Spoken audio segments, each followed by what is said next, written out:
ইরানকে 10 দিনের সময় দিল যুক্তরাষ্ট্র, অন্যদিকে ইরানও দিল পাল্টা হুমকি। সব মিলিয়ে ইরান যুক্তরাষ্ট্র উত্তেজনা বর্তমানে এক বিপজ্জনক মোড়ে পৌঁছেছে। গত 19 ফেব্রুয়ারি গাজার বোর্ড অব পিসের এক সম্মেলনে 10 দিনের সময়সীমা বেঁধে দিয়েছেন মার্কিন প্রেসিডেন্ট ডোনাল্ড ট্রাম্প। এই সময়ের মধ্যে চুক্তি না করলে খারাপ কিছু হবে বলেই হুমকি দিয়েছেন তিনি।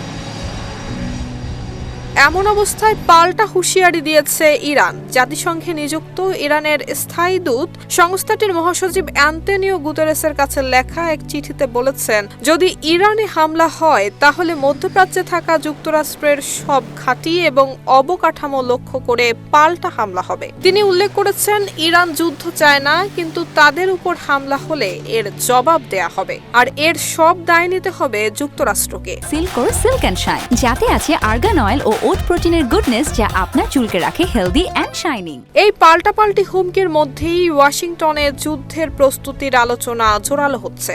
ধারণা করা হচ্ছে প্রথম ধাপে ইরানে সীমিত পরিসরে হামলা চালানো হতে পারে, যার লক্ষ্য হবে সরকারি ভবন এবং নিরাপত্তা বাহিনীর অবকাঠামো। উদ্দেশ্য একটাই, চাপ সৃষ্টি করে ইরানকে পরমাণু চুক্তিতে বাধ্য করা। তবে সেই চাপেও যদি তেহরান নত স্বীকার না করে, তাহলে পরবর্তী ধাপে বড় ধরনের সামরিক অভিযানের পথে হাঁটতে পারে যুক্তরাষ্ট্র।